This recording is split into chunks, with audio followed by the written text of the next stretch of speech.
Hey, pretentious engineer here. I know you didn't ask, but this is a suboptimal way to make ice cream. Hey, it's Joe from the future, and I wanted to provide some bonus content by answering the question, is it better to be feared or loved by those you lead? Also, I just finished a 2-mile run, so I'm gonna make my recovery drink.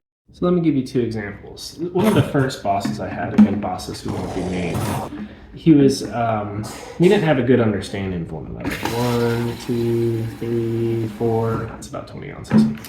And a lot of the work I did in secret. Like, I would do the things he needed me to do, but then I would go off and do my own thing. And it really wasn't a healthy dynamic. Working in the shadows for a prolonged amount of time isn't going to get you very far.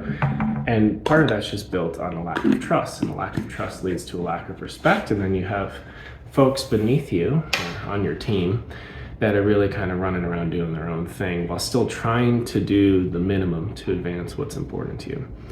I took that mindset into the second manager I had. And the second manager I had was absolutely phenomenal leader, but I would say the first year of working with him, I didn't have trust. And I took a lot of the toxic mindset from that first boss into my second boss.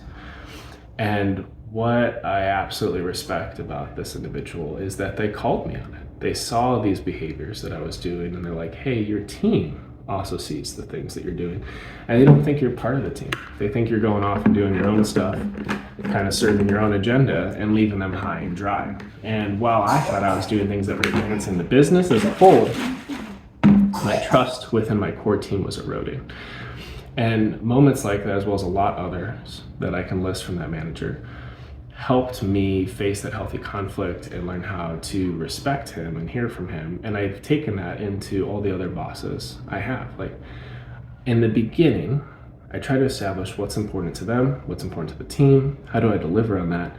But then also in the beginning, I do a little bit in the shadows just to be me. And then as I feel like there's more trust that's been earned over time, I can start to be more and more transparent. And that's all respect. So I think you want to curry respect from those you serve.